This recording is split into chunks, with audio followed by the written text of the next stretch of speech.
like, no. Hello, Artverse, Twitter, and the rest of the world on YouTube. I am Rachel, founder of the Artverse, and today we have an interview with Shannon Bileski here. She's a storm chaser. She is a wonderful, wonderful collector of mine in NFTs, and she is just an absolute badass woman. Thank you so much for coming, Shannon. I really appreciate you joining us today. Thank you for having me. I'm excited to be here and chat with you. Yeah, this is just going to be a quick little chat on who Shannon is, what she does, and just kind of like what excites her to chase after these crazy natural phenomenons. So, Shannon, why don't you just share a little bit about what you do? So I am a storm photographer, also an aurora photographer. Basically anything that gets me out and about and exploring and just having some fun. That's what I do. From a storm perspective, anything from shelf clouds and beautiful mammatus, so the clouds after the storms, and tornadoes and lightning. Lightning is my biggest joy. That's what I get the most excitement out of. So, when you see people going after tornadoes and that, I don't get the adrenaline like a lot of people do. For me, it's just seeing Mother Nature in her finest and her beauty. So that's me. So, how did you even start doing this? Because for me, I'm like, I hear lightning, I run away, I go find shelter, like I'm inside my house. I don't Yeah. go. Well, I guess it started as a kid. I was about 6 years old, and I can remember having my first dream about tornadoes. I lived up north in Thompson, Manitoba here, and it's a very remote community, about 8 hours north of Winnipeg, and lived on a little street. And I can still remember little tornadoes dropping out of the sky and taking out the entire other side of the street, as I watched from my bedroom window. Absolutely incredible. But it must have been, the Wizard of Oz or something like that that did it to me. But ever since then, I just had a fascination with storms, and especially lightning. I think I remember grabbing a camera at 8 years old, trying to get pictures of lightning. So I'd go outside in the middle of a thunderstorm, pointing up at the sky with film camera, ISO 800. And I think when I was 12 years old, I finally managed to get a shot of lightning. Wasn't anything good, but it was pretty darn exciting for a 12-year-old trying to do that, right? So that's kind of how I got into it. And then from there, it was just, picking up a camera and trying to get better and better lightning shots. And it was in 2007, when I actually bought my first DSLR, as a result of seeing my very first tornado. So was on, I think it was a week beforehand. I was talking with a friend at work and said, I'd pay somebody like $10,000, which I didn't have at the time, of course, but I'd pay somebody $10,000 to go see a tornado. And it was a week later. My partner and I were just out going to visit my niece for her birthday party. And she, on the way there, we ended up seeing a funnel cloud. And I'm like, I think that's a funnel cloud. And my partner's like, no, it's just a funny cloud. Sure enough, 2 minutes later, it was down on the ground, and we watched, Canada's only F5 happen right in front of us. Like at one point we had to turn around and come back because it was so close. So yeah, it was quite the experience. And it was the only time, like, I'm a big worry wart, I'm a stressor. And that was the only time that I actually felt like no stress. It felt amazing. So, and again, no adrenaline. It was just the beauty of Mother Nature and what she can do. And yeah, so that's how I got into it. And so that year I bought my first DSLR and haven't really stopped. I think 2009 was when I first started shooting aurora and going chasing after that beautiful phenomenon. So yeah, that's kind of a little bit about me. Okay, there's so much to unpack right here. One, you're a worrywart, and yet you are chasing these incredibly dangerous Yeah, natural phenomena. yeah. I'm like, my stress levels just rose when talking about that. Yeah, there's something about hitting the open road and just driving, and and that's part of storm chasing. Most of it is driving, and you're just driving to different destinations. And one of the great things about this is you can just, you know, be out there and go exploring. So, if you end up having a day where the storms just don't produce, you just go explore something. And I think that's something that you enjoy, right?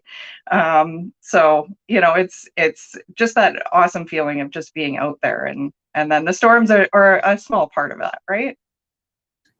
So, when did you start photography? Like, was it first your love of storms and thunder and lightning that led you to photography, or did you have a career before and then suddenly you found yourself just chasing after these moments?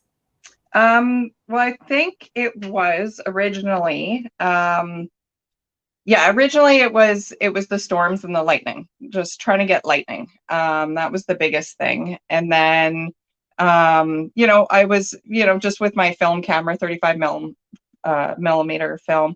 I'd take pictures of friends and family and that kind of a thing as a kid, right? And then as I got older and I bought my first DSLR, and it was for the storms, it was for that lightning, trying to get that perfect shot of lightning. So yeah. So, in your opinion, have you gotten the shot you've always wanted of lightning, or are you still chasing Um, that? I've gotten some pretty good shots of lightning, but I'm still chasing after anything I can get my hands on, really. I do want to go out to Arizona and do some of the monsoon chasing, because they get some amazing lightning out there. You look at Lori's stuff, and it's absolutely incredible. Her stuff is amazing. So, seeing some of that close up lightning, I crave that close up lightning. So, and funny enough, I actually bought myself an AED, a defibrillator, last year, just in case. So I tell my friends and family, if I ever get hit by lightning and die, I die happy. So, it's one of those things, like, I don't. It's just weird. It's weird, but Uh, I think that says such a wonderful aspect to how dedicated you are to this, because that's that's next level, having a defibrillator in your car, basically right there as you're shooting. I've yeah, never even it's safety, right? It's one of those things. I'm not an idiot. I know I get out and I get close to these things, and you never know, right? You never know. But for safety wise, then when you go out, like when you're looking, like what's your process of chasing after these places and these like atmospheric conditions, and then how do you make yourself safe, or do you just throw caution to the wind and you're just there? Well, no, you do some safety, right? I mean, we try to stay out of the main part of the storm, and I mean that's part of the knowledge and learning and growing and trying to understand it, right? So, learning the process of where the storm's going to be, and how the storm is looking and how it's moving, and what direction it's going, and knowing how to stay out of that, right?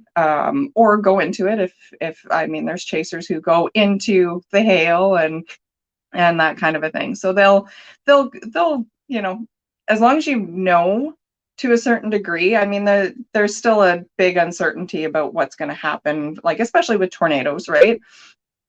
You can have a good idea of what could happen, but there's been chasers who have been killed in tornadoes, because it's one of those things that it's unpredictable. It's predictable but unpredictable, if that makes sense. So but I mean, you try to keep yourself out of danger, and I think one of the biggest dangers on it, though, is other drivers. That's one of the biggest things, and so you stay safe while you're in your vehicle, and you do the best you can, really. So, with the other drivers, do you have someone you go out with often to help drive, or is it really just you in the car chasing after these storms? I've gone with a lot of other people. It all depends. Sometimes I'll go by myself and sometimes I'll go with others. So it all depends kind of on the day. Like on higher risk days, I try to go with other people. Um, just because it's from a safety aspect, it's just easier if you have somebody navigating and looking at radar while you're driving or vice versa. Like I'll be a passenger and do the navigation and looking at radar and then looking at the skies and it can be harder sometimes, but it's always good to have somebody else there. Wow, that's that I'm I just don't even know how you guys do it. I'm like, a part of me is like, I want to try, and the part of me is like, run away. Well, you're welcome to come along anytime. So come up to Canada, or if I'm down in the States, I'll definitely have you along. I would love to. So I know like in Arizona they have like seasons for tornadoes and lightning. Is that the same up in Canada? Is it about the same time of year? It's a little bit different. So down in the U.S., down in Tornado Alley, they basically start in April and run till about June to July, kind of in the central plains. And then in the northern plains, it's usually from May, June to August, I would say. July, end of June, beginning of July is usually the hot time. Okay. Okay. Yeah, that's great. So during the winter times, then you don't really have that many uh, opportunities to go out, or do you shoot something else? No, I usually try. Well, I'm pretty busy on the side, just as regular. I have a full-time job, and I'll go through and I think the other year, it took me about 3 months, but I put together a decade-long Aurora time lapse.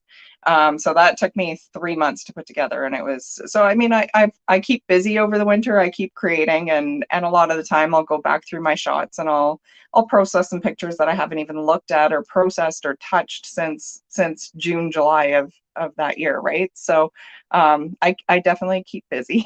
But again, there's the Aurora I'll go out for, and then I'll go out shooting. There's waterfalls sometimes in the winter here, or just go for a little trip and go shoot some animals with the camera, of course, and little things like that. So I get out and do a little bit. Yeah, and so you just mentioned auroras and waterfalls. So I'm actually going to share my screen here and show the image you have. Oh yeah. Um, Let me pull it up.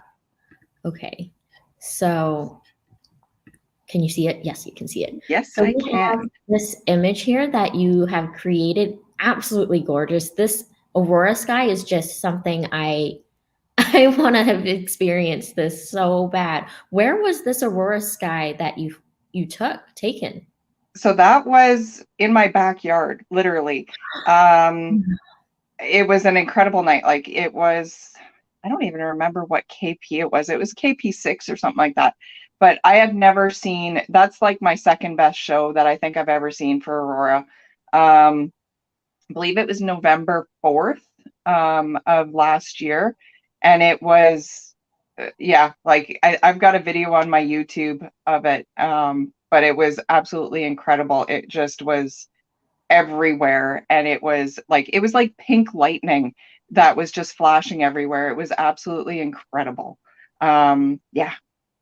Oh my gosh, I'm like, you did such a beautiful job creating this image, and it was like a lot of fun on my part to just have fun with it and do different things with it that kind of animated it and bring it to a little bit more of a like life.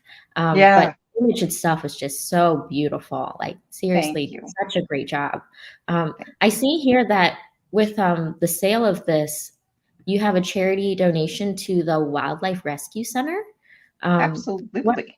well, why did you pick the Prairie Wildlife Rehabilitation Center? So actually, funny enough, yesterday, last night, I actually went and rescued a turtle for them. I just started volunteering and doing rescue driving, but it's the only rehabilitation center here in Manitoba. that handles wild animals. And so they do a lot with different birds and raptors.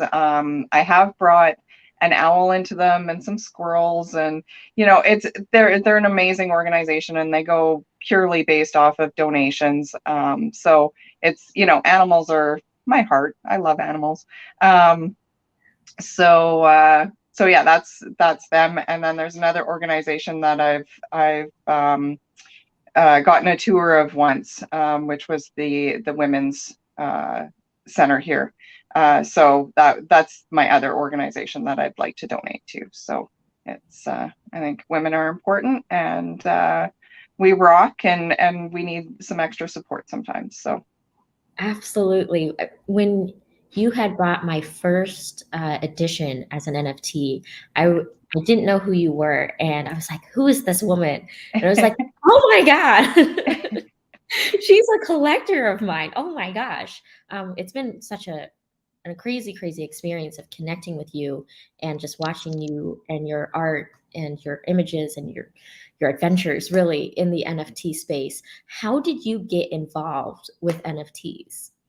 Well, and your image was amazing. It touched me. It's one of those things as a collector that, and seeing other people's images, that it's those images have to touch you, and yours really did touch me. So thank you for that. I guess I got into NFTs probably, I think it was August or September of last year.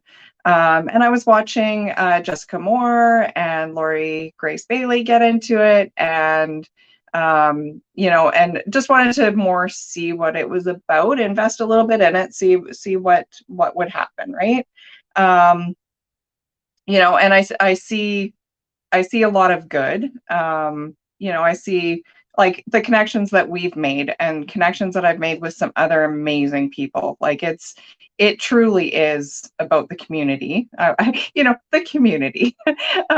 It's and it's amazing watching people grow and people succeed. It is about lifting other people up, and there's the good aspects of it, and there's the not so good aspects of it too, right? And that's one of the things that has touched me, and kind of where I'm at right now with NFTs, and what I love about what you're doing is, I feel like I have lost my voice in the space a little bit. And I'm not an extrovert. I'm very much an introvert. And I'm so busy that it's just, putting that extra time and effort into NFTs and what's needed to succeed. I don't have that right now, especially with a full-time job and everything. And it's not an excuse, it's just reality, right? We're all pretty busy, right? So that's what I love about what you're doing, and giving a voice to us who don't necessarily have that. So I appreciate that, and thank you. It's actually my extreme honor just to be able to help people know who you are, because you are absolutely incredible. I am going to link the video of you explaining that Voronite under the description here, because this is going on YouTube. So just reminding myself that. Okay. And also there was another point. I totally forgot it. It happens. It happens. Yeah. I was just like, oh, I'm just looking at the beautiful images behind you, which I think I do recognize one of them. Are all of those images yours on the wall? Yes. So that's an Aurora. That was probably my third best show now. And then that one, I don't know if you can see, that's on my profile. Mm-hmm. And that one there is the Mamata show from the same day as the tornado. So yeah. Oh my gosh. That's amazing. So I'm going to give your hand a rest, and I'm going to share my screen again. Okay. We are going to go to your profile. So here you are. I'm not sure why it says you have 0 followers. Obviously you don't. What? A Twitter thing. Twitter is just being a little There we go. There we go. So here you are, Shannon. Everyone can follow you right here at this handle. Absolutely incredible shot here. Like, what? Oh my gosh. Like, There's actually 3 tornadoes in there. It was what? Yeah, if you look at it's hard to see, but if you zoom in, you can see on the right hand side there, right by the buildings, there's two Oh, little oh, tornadoes right in there. there. Yeah, Yeah. Oh my goodness. So they look so small compared to this giant yeah, funnel here. because it was giant. It really was giant. Wow, incredible. Okay. We have this one, which honest to goodness, I think this is probably one of my favorite cloud animations I've ever seen in my life. Was this a time Thank you. lapse that you had, or? Yeah, it was a quick time lapse that, it was a tornado warned storm, and we were just sitting there watching it. And I actually have that one in the what is it called? I can never remember the name of it, but the little video that you can stick on your desk. Let's see if I can get a this thing here. Infinite Object? Yeah, Infinite Objects. There we go. I think so, yes. So that's my little guy there. So yeah, that was a beautiful day in Saskatchewan, and we ended up getting hit with ping pong sized hail after it. Like, there was some definite lessons learned on that storm, but it was a fun day. It was a fun day. And yeah, we probably sat there for maybe 20 minutes watching this thing just spin in front of us with lightning and the sunset behind us. And yeah, it was absolutely gorgeous. You even got like the thunder or the lightning up in the clouds. You saw it, like I saw it right in the corner. Yeah. Oh my gosh. I'm like, huh. It is available on Foundation, is that right? Yeah. Yeah. Yeah. So yeah, it is on Foundation. Really gorgeous. Just thank you. And there's music? I don't think so. No, there's no music. Never mind. I just saw like the audio. I was like, wait a second, I didn't know there was music. Would you say that's your favorite shot you have ever taken? I really don't. I've got a lot of favorites. Nothing specific. That's definitely one of my top. Storm, that and the tornado from Dodge City. But I think my favorite shot ever still is the meteor that I got with the Aurora. It was a 1 in a million shot. And it was funny because I was out with a bunch of astronomers, and we were just out at the beach and stuff shooting, and then all of a sudden everybody packed up by just before 11, and my friend and I were still out there, and she was just packing up her camera, and then all of a sudden there was a streak in the sky. I had never seen anything like that. Like, it's not like just a regular meteor. It was like it came down, and then it flashed. It flashed like 3 times, like this bright green. And like, I actually thought it was a flare at first. I'm like, what the heck was that? And my friend's like, that was a meteor. Like, did you get that? And I'm like, yeah, I think so. Sure enough, like, I had an 8-second shot that I took, and and it was funny because I was setting it up for a pano. So it was a vertical shot, and it worked out perfectly. Like, I didn't really need to crop this thing out at all. Like, it was amazing, and it ended up going a little bit viral. And yeah, it was an absolutely amazing experience. So wait, where is the shot? I don't think I know where the shot is about. It's around. If you Google meteor and Aurora, it's like one of the top 5, I think, that come up. So you have not minted this image yet? Not yet. There's a possibility of it coming.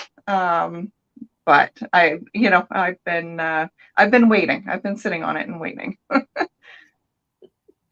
Well, that's exciting. I did just search it. There are a lot of options, but I guess I will just have to be surprised which one of those images is yours. Well, you can throw my name in. There's only one of me out there, so. Okay. Perfect. Wow, that's I'm like, how can you like think of going out when you've had such incredible experiences? But I guess it's just really chasing more of these incredible moments, right? Exactly. Absolutely. That's the biggest thing. And it's, and it's just seeing Mother Nature. Like, it's never the same. It's never the same twice. So it's always fresh. It's always new. It's always exciting. So, do you want to share what you do in real life, like your daytime job? Absolutely. So I am a solutions analyst. If you think, for those who remember Friends and Chandler Bing, and nobody really knows what he does, that's kind of like what I do. But basically, what I do is I basically take the requirements from a business representative and then translate that into development. Code, basically. Let the developers what they need to code and work through the requirements with the business. And so I'm doing a lot of administration at this point and training new employees, and I'm working a lot with the data itself. So that's fun. That's always fun. So yeah, I've been doing that for, I'm with my insurance company that I work with right now, and I've been with them for 21 years this year. So it's been a long time, and I love it. It's always a challenge, keeps the brain going, and photography on the side keeps my creative side going. So it's a good balance. So it really sounds like you rise up to challenges. Do you have Absolutely. like a personal motto or a saying or some phrases that you live by? Not really. Keep it simple, stupid. That's the KISS rule. That's one of my best ones. I try to live by it and try not to, when things start to get a little bit more complex, I try to keep it simple, stupid, right? Just kind of drill that in. That's one of my biggest ones. I have one on my website that I came up with, but I can't even remember it, so I can't recite it, but it's a good one too. Okay, awesome. I'm going to share your OpenSea, which I know you said is okay. All of them have been delisted, but I just wanted to share some of these amazing shots that you have taken in the past. Like some of these to me tell such a story of like open roads of I don't, what story do they tell for you? Like for me, this one, holy crap. Oh my God. Did you just like focus on the tree thinking, oh, there's going to be lightning around it? Or were you just like, I'm just shooting lightning. Oh, here's a tree. It was one of those things that you just hope for the best, right? And that one there was last year that I shot that, and I literally had 2 storms last year, and that was one of them. Last year was a bad year for storms. But yeah, like I try to set up to the scene and hope for the best, and sometimes you get lucky. Wow. Like, holy crap. Yeah. Oh my goodness. I think it's just really amazing what you guys do of just being at the right place at the right time. How do you deal with, I'm going to stop sharing this. How do you deal with the long hours on the road, especially like given your job and like other in real life commitments? How do you balance all of that? It's hard. It's hard. I'm not gonna lie. And I gotta say, as I get older, like I'm in my 40s now, and I find as I get older, it's so much harder to do. You need so much more sleep. Like I remember I used to work and then go out like 3 nights in a row for the Aurora and get home at 3 a.m., get up at 5:30 a.m. and go to work. And it wasn't until that last day on the 3rd day that I was actually hurting. But now I find it so much harder. So just a lesson for all you youngins, get out and live and do it while you're young. I feel like an old person now. But yeah, like it's just right now, it's just, I get out for little vacations and little long weekends and stuff where I can, and, catch up on sleep and everything when I can, and rest, I'll sleep when I'm dead, right? I feel like that's how most people who do photography or storm chasing or all of that, it's just we give up sleep. Oh, absolutely. Absolutely. So I know you were saying like you've been having problems being seen and not being heard in the space of NFTs. What's kind of your ideas of going forward then? Are you just going to be focusing on your like behind the scenes, or do you have like a collection coming out soon, or yeah? You know what? I enjoyed the collaboration that we did. I absolutely love that. So thank you, because you brought it, like you said, you brought it to life, and it's magical. For other stuff, right now I'm not sure. I have another collection in mind. That I'd like to put together. But right now, like with the season right now, it's storm chasing. That's my priority right now. So probably come the fall again, I'll probably get some more stuff out there. I'll get my OpenSea stuff relisted again. I'll do that soon. I might have an edition that I might throw out there. So if there's interest, yeah, and if anybody's interested in purchasing anything specific, I mean, feel free to reach out to me, and I'm sure we can work something out. I mean, yes. I don't see how anyone doesn't see your image and be like, oh my goodness, I want it. It's, yeah, every single frame is just absolutely perfect. You're awesome. Thank you. No, I'm just like, I keep looking at them and I'm like distracted because they're on my desktop right now. But wow. Okay. So since we should wrap this up pretty soon, do you have any recommendations to anyone getting into storm chasing or warrior shots or any of that? You did mention get it while you can and don't sleep. Yeah, absolutely. I mean, learn your camera. That's one of the biggest things, right? Especially for storm chasing. I mean, you're on the go. Like, I always have my stuff prepped and ready to go. I have it in the back of the truck on tripods, and I have everything. I try to have everything ready most of the time, but sometimes that doesn't always work out. But from storm chasing aspect, I definitely recommend going with somebody who knows. There's lots of learning resources now online that they can join up, and there's Girls Who Chase. Look them up on Twitter, Facebook, and Instagram. And so they've got a Patreon going. I believe Melanie Metz is a part of that as well. So that's a great resource, because I know that they've got a learning aspect on that as well. And then I'm sure that they can help you connect with somebody as well from that group that does have experience. And there's storm chasing tours. So the tornado that I have in my profile and stuff, I got that shot while I was out with a storm chasing tour group, extreme tornado tours. So I mean, we saw 24 tornadoes in 5 days on that trip. Yeah, it was, and we were like 50 to 100 yards from each one of them. Like, it was absolutely incredible. And we could hear the roar of the tornado. And so it's one of those things that, you get out there, and sometimes, go with a tour group, because you learn a lot through them. There's universities that have storm chasing tours. I ended up, University of Manitoba has one. And I did that in 2011 when I wanted to learn more about it. And we ended up going on a 1-week storm chasing trip. So it was, that was fun. So as a sort of more of a personal question, because I do photography, but I feel like my camera settings and my camera is much different than yours. You want to just like quickly cover maybe the differences of your camera versus like a landscape camera, or what you shoot for like wildlife?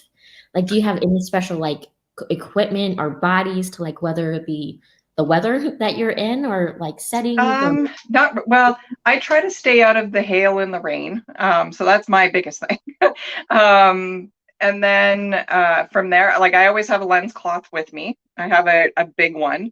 And I think I've lost at least 3 or 4 of them in the field, because they were on my lap or they went flying. That's happened too, because of the winds.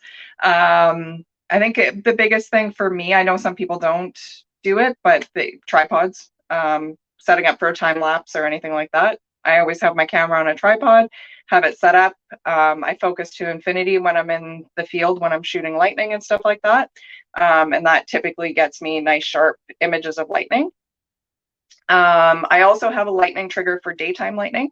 It's by Stepping Stone, and so far that's the only lightning trigger I recommend.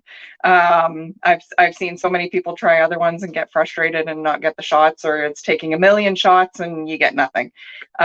So definitely, if you're interested in shooting some lightning during the day, look into the Stepping Stone lightning trigger. So that's the main things. I mean, everything else is just your basic camera. Like I've got a wide angle, I've got a close up, I've got a wide range of lenses that I use, but my 14 mil is my one that I use the most. You mentioned daytime lightning trigger, and in my head I'm like, how is that different than not daytime lightning?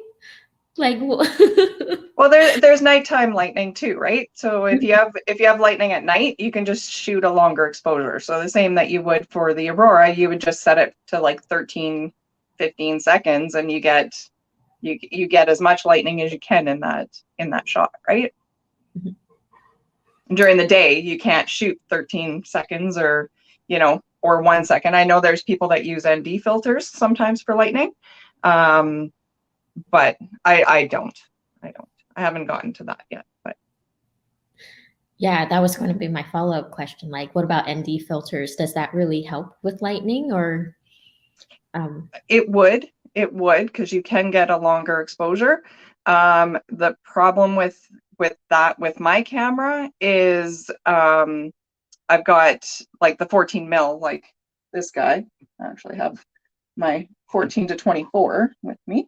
Let's see if I can get it in shot here. Yeah, so this guy here, you can't just slap a little filter on that, right? Like you need to get one of those big systems, and I have it, but the system cost me like $1,200. So I'm not going to be just throwing my equipment around in the back of my truck with that on. And I mean, when you're chasing storms, like my camera's rolling around in the back. Like I've broken my camera because it's fallen out of the truck because it was in the back. I've broken lightning triggers. Like it's not gentle on equipment. So it's you got to be careful, right? So I definitely won't be using that ND filter while I'm chasing. So for your tripod, like in my head, I'm thinking it's so windy out. Do you have a specific tripod that you have found has been extremely sturdy, or do you weigh it down to prevent it from shaking? Like, so I have had my camera tip over once, from the winds. But the tripod I have is a Gitzo, and it's a really sturdy one. It is carbon fiber, but I've had it now. I think I bought it for when I went to Iceland in 2013, and so it's almost 10 years old, and this thing is still amazing, and I use it for everything. Like it goes in the water, it goes in the snow, it goes everywhere, and as long as you keep it clean and everything, it's great. So that's been good. And then I had the Markins head on it, and yeah, that combo has been amazing for me. I love that tripod. I don't weigh it down, but I do. I don't have the center stick in it, and I find that to be kind of a pain in the butt, more than anything, because I do have another tripod with it on it, and it's like you can't get your low shots, right? Like your low shots, and so yeah. So, but my Gitzo is my favorite. So it's nice and strong and sturdy. awesome. I know some people are like, oh, I want to know all your gear. And so I'm like, let's talk about that. So thank you for sharing that. Yeah, absolutely. I think there's so many of us who are intrigued by what you do, but I don't know if we'll ever get to the point of what you're doing. Well, and it all takes practice, right? It's all going out there and experimenting, and I mean, I'm still learning a lot, like from the forecasting perspective, and being out there and experiencing the storms. Like I'm still learning and experiencing. So I definitely don't know everything, and yeah, I mean, you're constantly learning, right? Absolutely. I think that's the beauty of photography, in my opinion. Yeah, photography and pretty much anything. I mean, there's always something different to learn, right? You're never an expert. 100% agreed.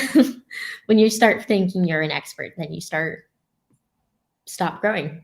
Exactly, exactly. And then where's the fun in it, right? Exactly. You can't be dumb if you're perfect. Yeah, exactly. Okay. Great. Well, I think we're hitting up to that 40-minute mark, so I think we should Okay. wrap it up. But is there any last things you want to share with people about you, about your art, about NFTs? I don't think so. I think the only thing that I really want to share is just, with the image that you're going to be putting out there and the collaboration that we did. I think for me, it was definitely a composite, right? And I think I mentioned that in the description is, it was really one of my dreams come true in an image, right? And putting that together and the experience of putting that together was a learning experience for me, because I'm not much of a composite photographer or editor, and so I think that was a huge learning experience for me. And being able to put two amazing experiences together and then have you put that magic and extra spark into it was absolutely amazing. So I appreciate what you did with that image, and animating it and making it come to life. And I want to thank you for all that you do, and getting to know you a little bit better, and seeing what you're doing with the Artverse, and sharing everybody's amazing images, because you have a great eye, and you're buying and sharing, and like you said, like it's what touches you, and I know your image has touched me. So you're amazing, and thank you for this. No, this is my job to make you feel amazing. Thank you. Thank you so much, Shannon. I really appreciate it. And I think this just encapsulates, I think that's the right word, what NFTs really is for me. And what Artverse is really just connecting with people who, might shoot something different, might do a different kind of art, could be a collector, could be an artist, could be both. We're both artists and collectors here. And we're like no longer restricted by the bounds of like distance. Yeah. So I really appreciate you spending time with me today, and for sharing a little bit more about your process and your stories. Like, I've learned so much. It's been really It's my great. pleasure. I love sharing, and especially in an intimate setting like this, where we can just chat, and it's comfortable, right? Yeah, absolutely. Really comfy, but also just inspirational, just by who you are. So thank you so much. Thank Really you. appreciate that. Okay. Thanks, Artverse. We'll see you next time.